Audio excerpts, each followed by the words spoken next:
Andrew Gaffney. I'm Editorial Director with Demand Gen Report and Content for Demand. I want to thank you for joining us today.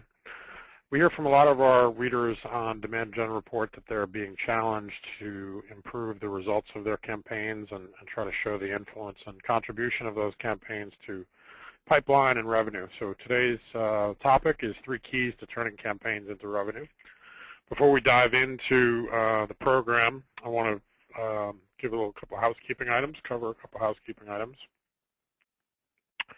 Today's webinar is being presented on the GoToWebinar platform. We do want to try to make it interactive and hear from you in the audience. Please feel free to type in any questions that you have, and you can do that right in the GoToWebinar dashboard under the Questions tab. We're going to save the questions until the conclusion of our presentation. The presentation should last for about 30 minutes, and then we'll try to address as many of the questions as we can. If we don't have time to get to your questions today, we'll plan to follow up with you directly. You can also be part of the conversation on social media. We'll be using the hashtag #InboundSuccess to track any questions or comments via social media, so keep an eye on that as well, and please include that in any comments that you post. So again, the topic for today is how to improve the results of your campaigns and show greater impact on pipeline and revenue contributions. I'm going to be joined today by Cari Baldwin. Cari is the president of BlueBird Strategies. She's a great partner and information source for us on Demand Gen Report. She's a seasoned Demand Gen guru, and she's a recognized thought leader, frequent industry speaker on webinars and in-person events on marketing automation. She's got nearly 2 decades of experience, which means she started when she was 12, as she has frequently told me. She's a partner and co-founder of BlueBird, and in that role, she's focused on ensuring the firm drives marketing programs that deliver measurable ROI, so very much in line with today's topic. She's got a solid technology understanding of leading marketing automation solutions, and her strengths include deep focus on lead nurture content and process strategy, demand gen planning, content and offer development, scoring, program planning management, execution, and analysis. So she's going to be sharing some of that experience and expertise with us. So, Cari, let me introduce you to the mic and take over from there. Great. Thank you, Andrew, and thank you, everyone, for your time today. I know we're all busy, but let's go ahead and just get started. The 3 things that we recommend to clients, and really the companies that we see that have what I would call, the anatomy of demand gen success, they've really got these 3 keys dialed in. One is data. One is a good inbound strategy with correlating content, and the other is a good nurturing strategy with the correlating content. And so we'll go ahead and jump through and talk about each of these key areas. And as you'll kind of see, they are intertwined to a certain extent. And then I'll pass it off to Andrew, and he can share some case studies and successes on the content side. So on the next slide, Christy, we'll talk about how to have a successful data strategy. This means a lot to a lot of different people, but from a high level, the way I like to talk about it is obtain, improve, and track.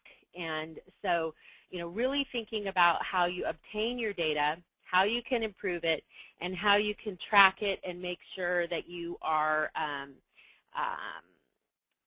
keeping on top of bad data, making sure that you're clear on what your contacts are doing and how they're engaging, and are they responding to the segments, the segmented messaging and things that you put in front of them. So if you obtain, improve, and track on an ongoing basis, you'll start to see your data strategy come to place. So I'm going to jump right in and say that I think the days of purchasing lists are coming to an end. If you have a solid inbound strategy, you are going to be more successful in building instead of buying. One key thing to consider, and I know that most of you have marketing automation tools in place, but even if you're using an email marketing tool to get your messages out, if you don't purchase lists, if you're using lists that you create organically, you're going to see your deliverability numbers increase, and you're also going to avoid the inevitable blacklist. We have had to pull clients out of the trenches, and it's not fun. IT gets involved. It's messy and ugly. So if we try to take the approach of we're going to build and not buy, we're going to avoid all of that. The other thing that I want you to consider here in a point is if a prospect or a contact is not engaging with your content, give it 3 or 4 times. If they don't do anything, pull them out, because what's going to happen is you're going to continue to ping their email servers, and eventually the corporate server is going to block you as spam corporate-wide. And so especially if you are doing account-based selling, this can be really critical because your messages have no chance of getting in. So regardless of where you got that name, keep an eye on it. And if they're not responding and engaging with your content, pull them out of your database. Inbound is the key to having a robust database that is one that is organic. And that's why when I mentioned earlier that we're going to tie all these things together, having a good inbound strategy will definitely help this. And one thing I want to make sure that everybody is aware of is CASL, which is the Canadian anti-spam legislation, is coming into effect on July 1. It's coming fast. It's coming hard. Oh, Christy, do you mind just going back, and we'll jump into this slide. It's coming fast. It's coming hard. And if you're not ready, the Canadian equivalent of the FCC is going to be looking for poster children to make examples of. And so we're encouraging everyone that if you don't have your arms around your data, this is a good catalyst to jump in and get your arms around it, because if you don't, the fines are significant. So we're also going to talk about enriching and progressively profiling and the value of doing that. And then lastly, segmenting and standardizing your database as much as possible. We've done some testing recently, and I've seen a lot of stats. The numbers are significant. Some programs that we have done recently, we've seen that the engagement level is 30 to 40% higher when you are talking to a list of people that are segmented and you're communicating directly to them. So let's go ahead and talk about CASL on the next slide here. I have a really good kind of high-level slide deck, or it's a PDF.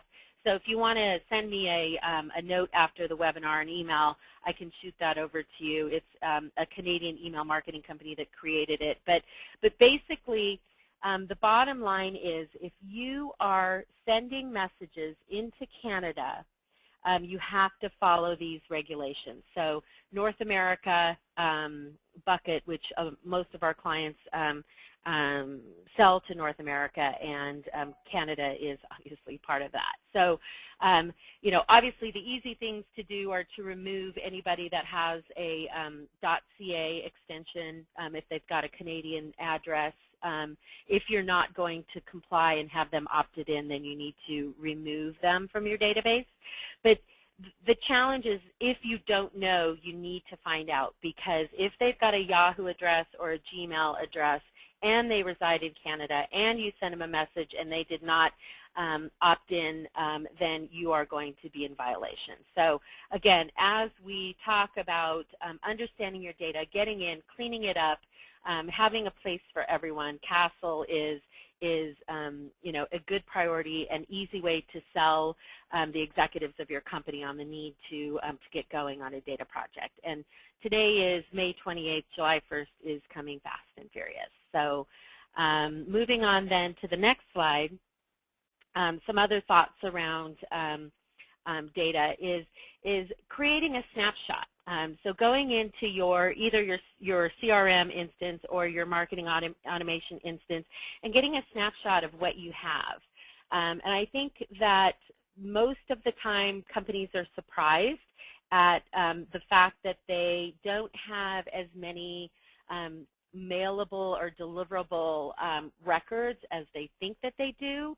And the catch there is you're most likely in your marketing automation paying for having that record in your database. So if you can't mail to it, if you don't have an email address, or if it's a hard bounce, or any of those things, either try to append that data or get rid of it, because you're paying for it, and jumping up to the next level can be significant. But there's some reports that you can run in Salesforce. You can run them in Marketo to really get an understanding of what you've got in your database and where your holes are. And you'll hear me talk about standardizing all the time, because the more that you can standardize your data and put them into buckets, the easier it's going to be to score, the easier it's going to be to segment, and to have a really good understanding of your database makeup.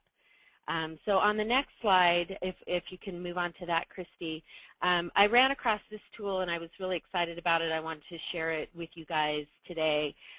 This is from a company called Net Prospects. They have a tool called the Data Health Scan, and what it does is it allows you to load your data into their health scan, and they'll run some reports for you, which is something that we typically do for clients, but this is something that you can do for yourself, is run a report, and then you'll get a snapshot like this. So you'll understand, how many emails do you have that are deliverable, how many phone numbers do you have, how many duplicates do you have, how many first names. If you're going to start doing personalization, you're missing first names, you don't have many job titles, that type of thing. This is a free service. And then, of course, what they're going to want you to do is engage with them to augment and enrich your data based on understanding of what's missing. So suggest if you are going to embark on a project like this, this might be a good place to start in getting an understanding of your data, and then working on a plan to clean it and augment and standardize. So next slide is just a couple tips on data success. We always, when we're working on enhancing and standardizing data, is keep the reporting in mind. So have a good understanding of what you want to report on, and it all comes back to how you're capturing the data, what the fields look like. That's where you're going to be getting your reports from. So think about the end run goal as you're starting to develop your data strategy and work from there. And then also being smart about how you capture your data, because as you're developing forms, as you're going to trade shows, if you've got a real thought together around what types of data you want to catch at what stage in the buying cycle, you can just start doing that as standard fare. So when you create your lead cards, or when you customize things for events, when you do your follow-up surveys for webinars, start asking the same questions in the same way so that you can put people into buckets. Obviously, knowing your buyer is critical. Having all that information at your fingertips, and that's a little tip there, is how you're going to be setting up your firmographic section of your scoring model. And also prepare for segmentation. Not only do you have drop-downs for everything, as we talked about, can you market to your customers the same as a prospect? And are the message and value propositions fully defined for your different segments? And then make this part of your ongoing process, because the numbers show that 25% of your data will go bad every year. And so staying on top of it, understanding where people move. You get a bounce back that Joe's left the company. We'll go in and clean up that record, and then also find out, where did Joe go? If he was interested in working with you before, maybe he'll be interested in working with you again, and you can reach out to him and connect with him at his new engagement. So hopefully, data will be a place that you can jump in and get started, and then the next thing is to make sure that you have a good inbound strategy. Now, the next couple of slides here are borrowed from our friends at HubSpot. They've really got the inbound component dialed in. That's kind of their niche and where they started. We do run across a lot of companies that are still doing the traditional approach of making cold calls, sending batch and blast emails, and really writing their content in a way that's, you have to come to us our product is great, that type of thing. But really what we're trying to do is move to more of an attraction-based approach where we're creating content, we're attracting people to come to us, and we're communicating them in a way that is very relevant to them. So SEO, blogging, those types of things, having good content on your website are all ways to increase your inbound leads to your website. So the next slide, Christy, is just an outline of the methodology. When you're using inbound, you not only think about the top of the funnel where you're trying to get people to raise their hand, but you really think about how are you going to have a relationship with these people. How are you going to turn people that don't know anything about you into a customer, which is a goal, but also into a promoter of your business. And we're seeing more and more success in advocacy marketing and programs that take advantage of the relationship that they have of their customers and really move beyond just closing the deal and starting to look for new prospects. So I like this slide because it kind of shows the evolution of the inbound process and the types of content that you can create as you're moving through the process.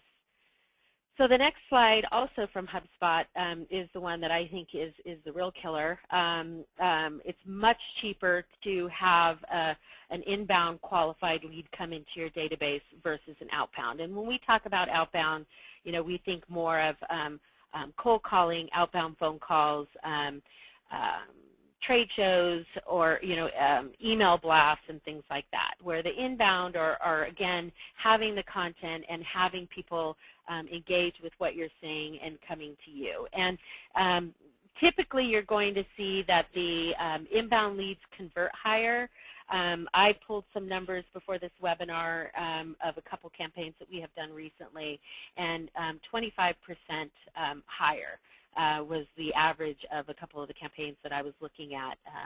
So that's significant. So they're cheaper and they tend to be higher converting. So inbound strategy is definitely one of the keys that you're going to want to start focusing on if you haven't already. And the next slide here is really just, again, reiterating that it's all about the content. So some of the tools that we see clients using that are successful are blogs, of course. Blogging is an easy way to get your message out, get your story amplified. We do blogging for BlueBird. You can do video blogs.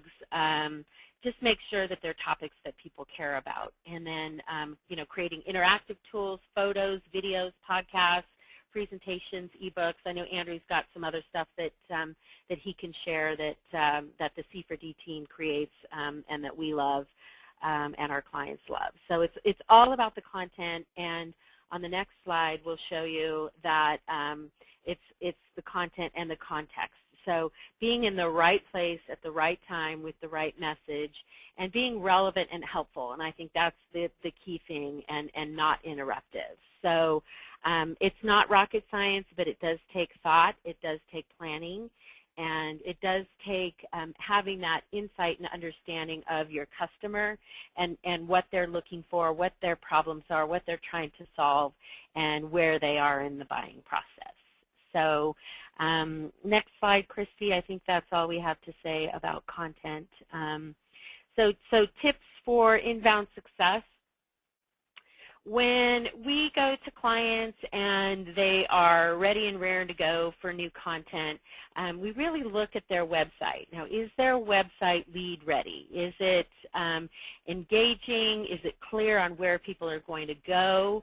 Are the forms set up? If you're using progressive profiling and some of the marketing automation tools, is that set up properly? Are you using iframes when you can? Is the content and the messaging clear? Are you tracking the behavior? It's really important.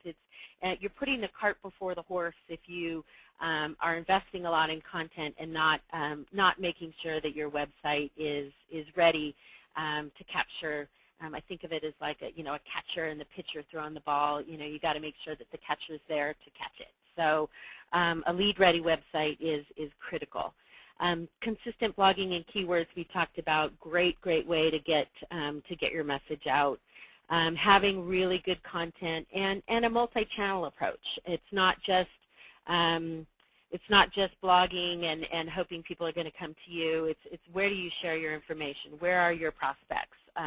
What social channels are they engaging in? LinkedIn groups, that type of thing. It's an easy way and a cost-effective way to get your message out. So the last tip, the last key that we're going to talk about is nurturing. So next slide, Christy.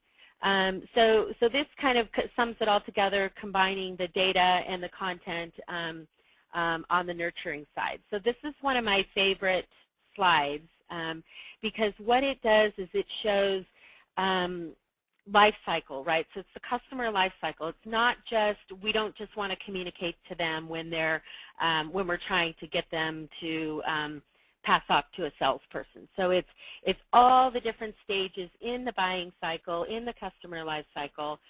Customer onboarding is really important. That they've engaged with you, they've made the decision to purchase. Now let's continue the experience. Let's have them on board. Let's give them, let's make them feel good about us, good about their decision, so that they're using your product and they're not just hearing from you when you want to sell them something. It's like the people that only go to church on Christmas and Easter. You want to be the one that goes to church, maybe once a month. So it's really having that dialogue and that communication, and along the way here, you're learning about your prospect and your customer, and you're asking them questions, you're giving them good content. When they're making decisions to maybe purchase a product from a competitor, you want to understand why, because you may want to do a specific win-back campaign later, or if they didn't buy from you because your product was maybe too much than what they needed. If you maybe have a light version of your product next year or next month or whatever, you want to have that information so that you can continue to nurture them even though they have not engaged with you as a customer. So this is the goal. Typically clients start with the warm-up campaign in an early stage, and then maybe a trial nurture, and then they move to an onboarding. But if you can have every single contact in your database in a nurture stream and feeding them relevant and lively content throughout the way, that's where we're going to see the kind of success that we're looking for. I would say our clients in general, this is probably Nurture 3.0. Most people are, between 1.5 and 2.5. So everybody's moving in this direction, and I think it's an ongoing process. So next slide, please. One note, and I've only got a couple more slides here, Andrew. We're almost there. But the personalization is important, and so going back to the data piece, knowing who your customer is so that you can talk to them. Use your community to engage with them and pull them into the nurture. Make sure that you're scoring based on what they're doing, based on how often they're engaging with you. And also if you're asking qualifying questions through your nurture strategy.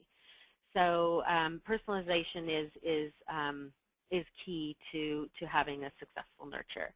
And the last slide, I think, before we talk about some tips, is triggered sophistication. That's actually a B2C term, but we like it because it shows that you're marketing to a person and not marketing to a company. And so you're watching what they're doing, you're reacting to what they're doing, and you're giving them content. You're moving away from the drip. You're giving them content that's going to be relative to them based on what they've engaged in. I talk a little bit about the inverted nurture, which we're using a lot more with clients in an early stage nurture. What that is it's giving them kind of two options in the email. One is early stage content, one is late stage content, and watching what they do. If they're going for more a piece of content that shows that they're later in the buying process, then by all means don't treat them as if they're in the early stage when you might want to pull them and put them into a later stage nurture and move them through the process a little bit more. So the last slide is just based on some tips.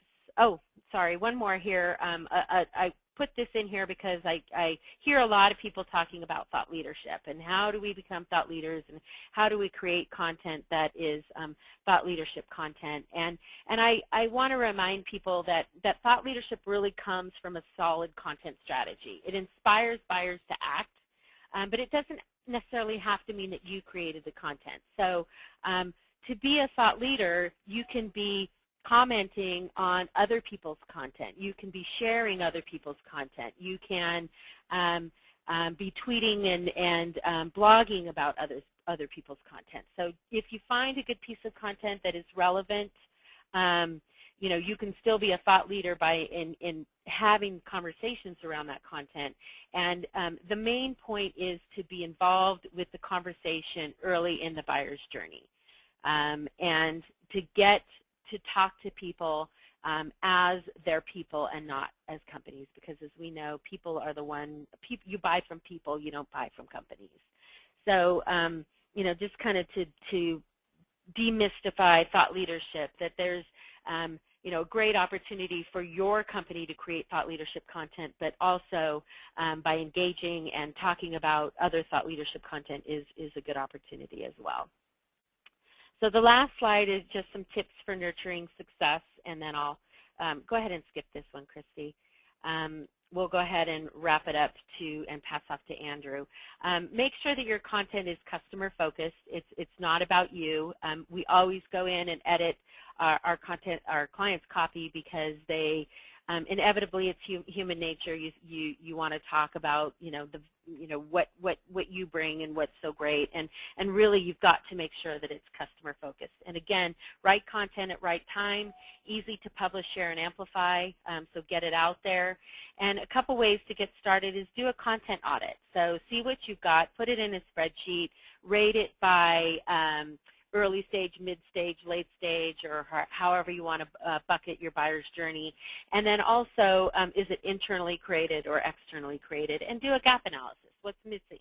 Where do we want to focus when we've got some budget for some new content? And then align that to the buyer's journey. And that's really what's going to help you have a good understanding of where you want to start from a nurture perspective. And remember, keep it short. 71% of content 71% of people want content that is 5 pages or less. So ebooks, infographics, tip sheets, exec briefs, those types of things are much more consumable than white papers and longer things. So with that, Andrew, I'm going to pass it back to you to pick it up from here. All right, thanks, Cari. So as I mentioned at the top of the presentation, we have a division called Content for Demand. It was based on some of the work that we had been doing with a lot of folks in the marketing technology arena, and we started to work with other B2B marketers. And about 3 years ago, we launched Content for Demand as a dedicated marketing services division. So I want to share with you some of the learnings that we found in creating different content programs and aligning some of the core aspects of what Cari was talking about. A couple of the key things that Cari touched on that I want to expand on a little bit, and I'm going to share with you some findings from a survey that Demand Gen Report just concluded, our content preferences study. I think it further highlights some of the key trends that Cari just talked about. But rather than talking about yourself and doing selfie kind of content, making sure that your content is buyer-centric, and it's introducing some of the business challenges and talking about how to solve them. Some of the other key things that, as much as you can, make sure that there are calls to action so that you're engaging someone, that you're going to be giving value. Ultimately, that's a conversation, that you're engaging them in dialogue. You're giving them things to think about, things that they can apply to their business. The other key aspects that we're starting to see in terms of driving that conversation is, the ability to really, challenge a buyer's thinking. So, if they have been doing the same thing for a long time, try to introduce some of the new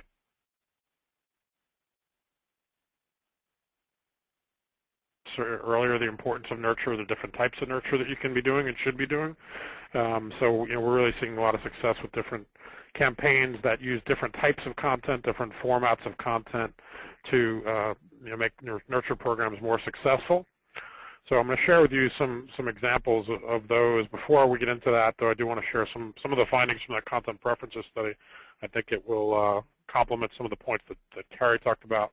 In general, we're finding that executives are relying more on content. 75% said they're relying more on content in their research for purchase decisions than they had just a year prior.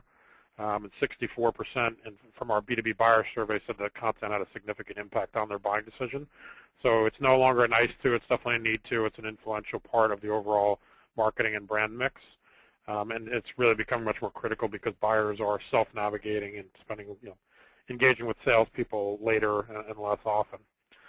The other, game changer that we're seeing from a content perspective that's really critical to keep in mind as you map out your campaigns is the influence of mobile devices and tablets. So this is, again, from our brand new content preferences study. 86% said that they're accessing business-related content on a mobile phone. So, are you designing your content and your campaigns for that, dynamic experience? 70% said they're now accessing on a tablet.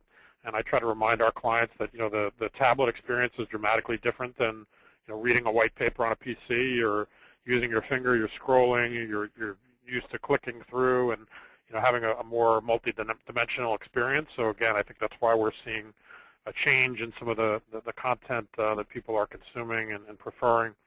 85% said they're requiring the content that they access to be mobile optimized. 95% said they prefer shorter formats, so just a louder and clearer version to what Cari talked about, and then 86% said they prefer interactive and visual content versus just written. Some of the wish lists that we found, and I think it's just important to keep in mind, again, as you plan out your campaigns, that more than half said they'd like content to be delivered by their business role, so to speak directly to them for whatever line of business they're in. If they're a CFO, can you speak directly to their sort of business needs and challenges? Also, a lot of folks asking for it by vertical and industry as well.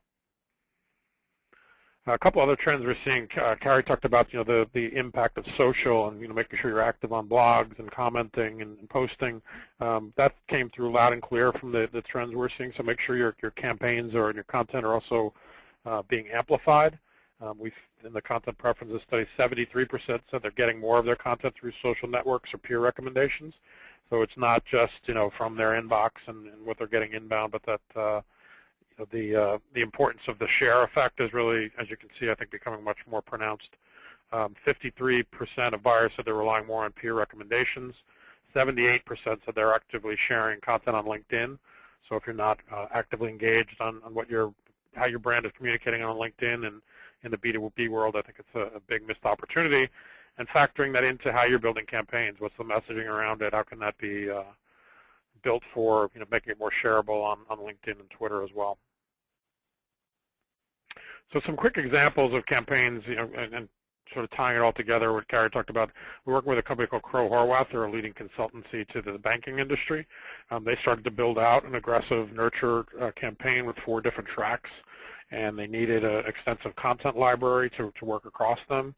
So we worked with them on different ideas, different formats on how to address specific topics within the banking industry. So they had tracks around topics like anti-money laundering and Dodd-Frank, which are huge issues in the banking industry.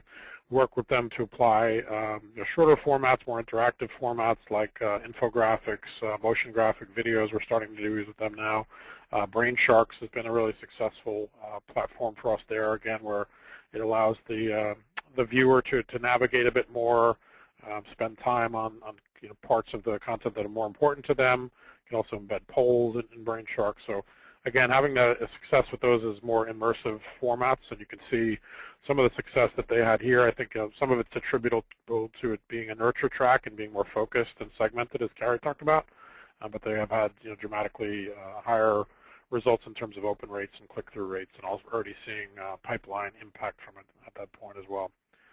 We've also done some similar work with Hess Energy. They're a Marketo client. They recently merged with Direct Energy, another leader in the space, but they were really building out their resource library for the first time, and their Salesforce was starting to get more active in utilizing Marketo to see what kind of activity their prospects were engaging online. So they really wanted a much more extensive library of content so that they could see where interests were, and really trying to change the conversation from just pricing around energy to how you could build business discussions around budgeting, what some of the factors were that influenced your energy budget. So we worked with them again on motion graphic videos, a lot more visual content, infographics, budget planners, toolkits, and they've had a lot of success with that.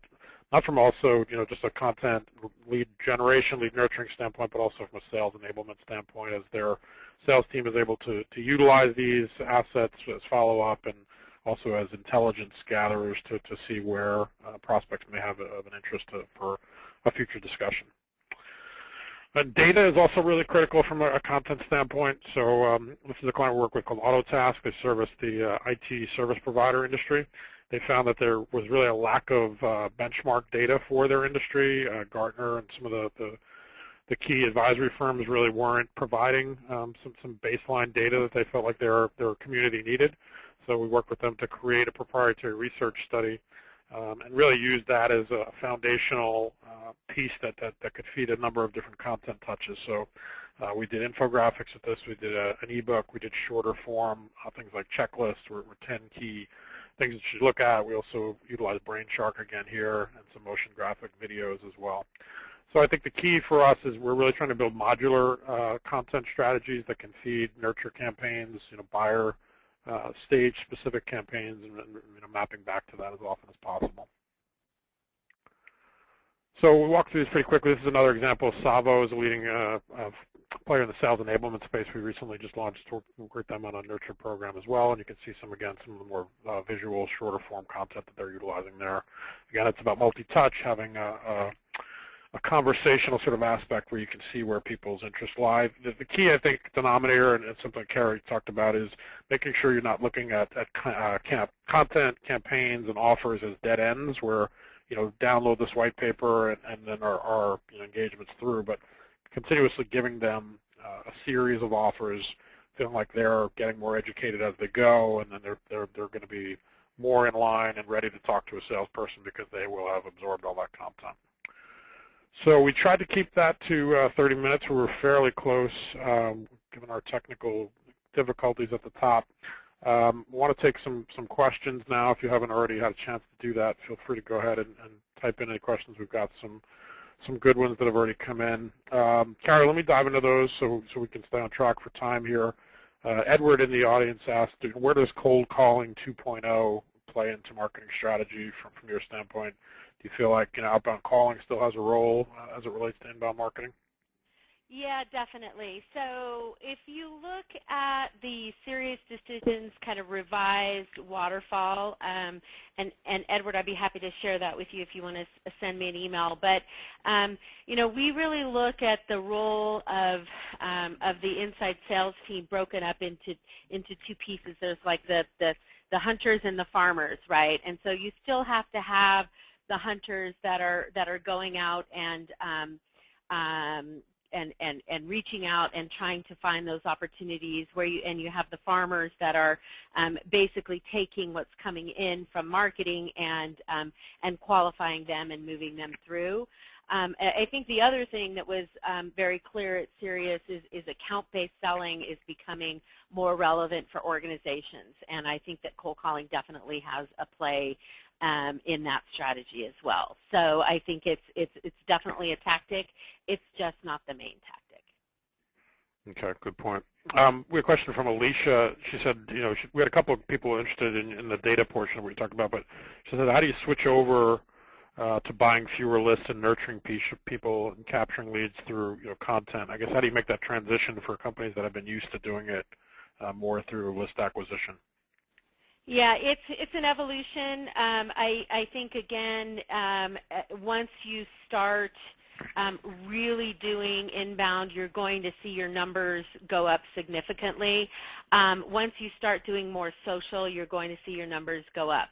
And I've got some stats, and I think one of the numbers was number of website visits tied to number of Facebook likes. And so, it's all intertwined. You've just got to get started on it. And I think maybe you have a quarter or two of transition, but it really has to be the goal, to move away from just going out and buying lists. Okay. We have a question from Delta. She mentioned that they're a services provider, and at the time that they're engaging a client, they may not need their services, but the demand kind of comes in phases. So any suggestion for sort of how you use nurture for a lengthy sales cycle where it may come in phases? One approach might be to do a drip and have those people involved in a drip, which is, just an ongoing cadence. It may be your newsletter, but always having, something interesting there to bring back those people that may not have ongoing engagement with you. Perhaps it's a special offer, or if you can identify that there is some sort of seasonal or business cycle or something to where you know that these types of people come back before tax season or before back to school or something like that, and try to tie some campaigns to that to get them to maybe move a little quicker. But certainly drip campaigns for those types of people, if they're not in an active nurture, you can move them to the drip. And that circle cycle that I showed you, the life cycle around the outside, is a drip. And sometimes people move in and out of drips, but if there's no other place for them, make sure that you drip with a regular cadence so that you're at the top of mind when they want to come back. Okay, great. We have a question from Joe. He said he's in a kind of chicken or egg situation where he's trying to do segmentation, but his data, I guess, is not ready for it. Any suggestion with sort of how you get the data ready to do segmentation, or can one feed the other? Yeah, maybe that's a conversation that we could have in more detail to understand what you mean by not ready. But one example could be industry, if you want to try to put people into an industry bucket, or title. There is a little tool that we use called Field Trip, and it's a little downloadable app for Salesforce. But if you can get an understanding, if you want to clean up your titles, you've got to know what you've got in your database. Maybe you may have 2,000 different titles. First thing you do, get away from open text forms.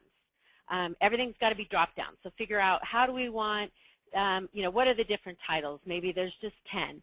And then you take all of the titles that you have and move them into one of those buckets. And so that's a good way, at least, to get started in segmenting, is pick one or two different categories, get away from open fields, create drop-downs, and move everybody into a bucket. And having a little bit of Salesforce skill set, it's fairly easy to do, just mass moving people over. And you can also use your marketing automation tool to help with that. Okay, great. All right, we'll take one more question, and then we'll plan to follow up with you if we didn't answer your question directly. A question from Alicia on what is an effective way to capture leads through social and funnel them in? Is there an email opt-in? Anything you've seen in terms of integrating social? Let's see. So if you're driving people back to your website, and they're an unknown visitor, then what you're going to want to make sure to do is have enough content that is high enough value to where people are going to register. So if you're tweeting about something that's going to be driving somebody back to your website, you just got to make sure that there's enough content there that is, we call it gating, but that you can put behind a form so that you can convert that anonymous visitor to a known visitor. I'm not sure if that is the exact response, but again, send me an email, Alicia, and I can clarify that for you.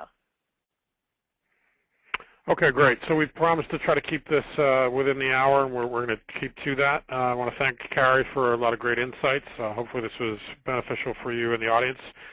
Cari is available, reachable on Twitter at Cari Baldwin. I'll also share with you in the comment area her email address so everyone has it. And I'll share my contact info as well. But thanks, everyone, for your time today. We talked a lot about content. If you have time, there is a content checkup survey that we'd invite you to take at our Content for Demand site that addresses a lot of the maturity cycle issues on where you are with nurturing and mapping your content. So feel free to take that survey and you'll have a chance to win a GoPro camera. So thanks again, Cari. And again, Cari's email as well as mine are on this final slide, too, if you want to jot those down and follow up directly. So thanks, Cari. Okay, great. Thanks, guys. Thanks, everybody. Have a great day. Okay, bye-bye.